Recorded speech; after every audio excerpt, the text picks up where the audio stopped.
What if you could solve really complex problems just by making the choice that looks best right now? Well, that's exactly what we're going to dive into today, this powerful, super intuitive, and sometimes surprisingly flawed strategy in computer science called the greedy algorithm.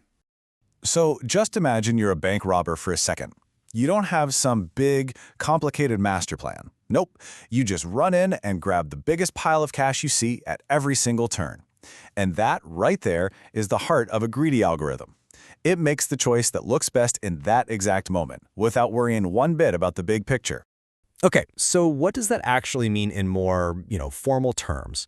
Let's break down the official definition. Basically, the algorithm builds its solution one step at a time.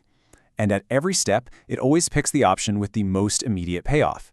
It's not playing some 4D chess thinking 3 moves ahead. It's just asking, what is the absolute best thing I can do right this second? And then it just goes from there. And this right here is the big catch with greedy algorithms. See, sometimes this short-sighted strategy leads to the absolute perfect overall result, but other times, it can fail spectacularly. The real trick is knowing when you can actually trust it. So first up, let's look at a case where being greedy isn't just a good idea, it's literally perfect. We're going to use a classic scheduling problem to see how.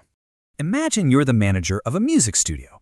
You've got one room and a super long list of bands who all want to rehearse, and they each have a specific start and finish time. Your goal? Squeeze in as many bands as you possibly can without any of them overlapping. So, how do you do it? What's the plan? Well, the greedy approach here is called finish first, and it's just beautifully simple. Okay, step 1, you sort all the requests by their finish time. Step 2, you pick the very first activity on that list, the one that ends the absolute soonest. Step 3, you throw out any other requests that overlap with it. And finally, step 4, you just repeat the process with whatever's left until your schedule is totally packed. Okay, so let's actually see this finish first strategy in action. We start with activity number 1. Because it finishes earliest, at time 4. Now, since the room is booked until then, we have to reject any other activity that starts before time 4. So the next available one that doesn't overlap is activity 4. We schedule it, the process just keeps going, leading us to pick activity 8 and then finally activity 11. This simple greedy rule gives us a perfectly packed schedule with the maximum of 4 activities. It just works. So the main takeaway here is that for this kind of scheduling problem, making the best local choice at each step really does lead to the best overall outcome. It's a provably perfect solution. Why? Because finishing early frees up the studio as soon as possible, which maximizes the time available for other bands. But what happens when the problem changes just a little bit? Now, let's pivot to a situation where that same greedy intuition, that same voice telling you to grab the best thing now, can lead you completely astray. Welcome to the classic knapsack problem.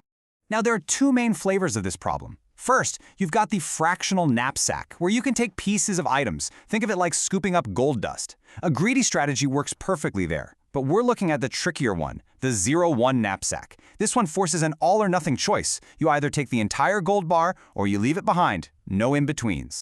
All right, here's our scenario. Our knapsack can hold 50 pounds. We've got 3 items. Item 1 is light, just 10 pounds, but it's valuable, worth $60.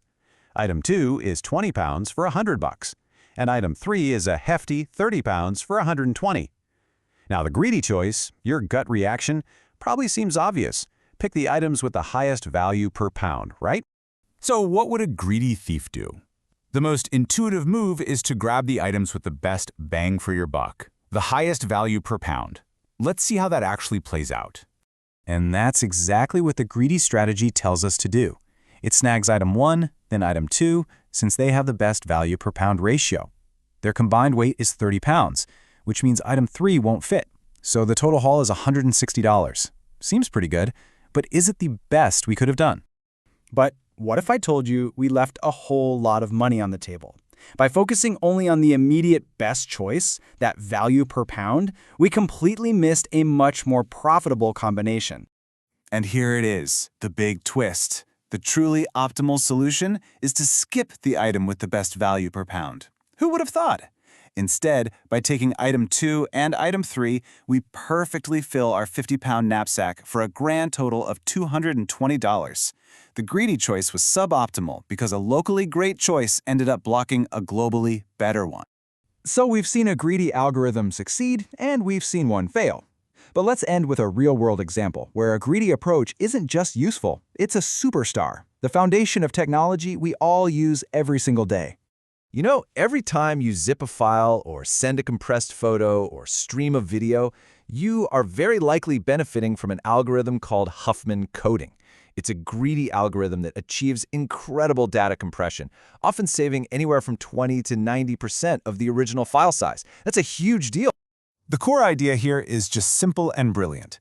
Instead of giving every single character the same fixed-length code, what if we gave the most frequent characters the shortest codes? In this example here, A is by far the most common character, so by giving it a really short code, like just 0, we get a massive saving in space. So how do we figure out the perfect set of codes? Well, it builds the perfect set of codes using this fascinatingly counterintuitive greedy strategy. At each step, its greedy choice is to find the 2 least frequent characters, or groups, in the list, and then merge them together.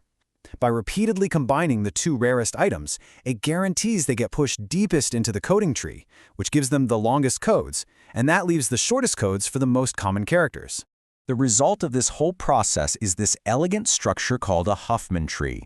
This greedy bottom-up approach is mathematically guaranteed to create the most efficient code possible. The most common letters end up near the top with short paths, and the rarest ones are way at the bottom with long paths. And this, right here, is the magic behind the file compression we use constantly. All right, so let's boil this all down. Greedy algorithms make the best choice available right now. This simple idea is absolutely perfect for certain problems, like activity scheduling, but it can lead to some pretty bad results in others, like that 0-1 knapsack problem. And despite their limits, they are the powerhouse behind essential technologies like data compression.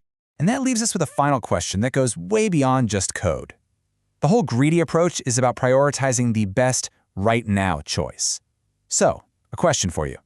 In our own lives, when is making the good enough for now choice actually the most optimal path forward? Something to think about. Thanks for watching.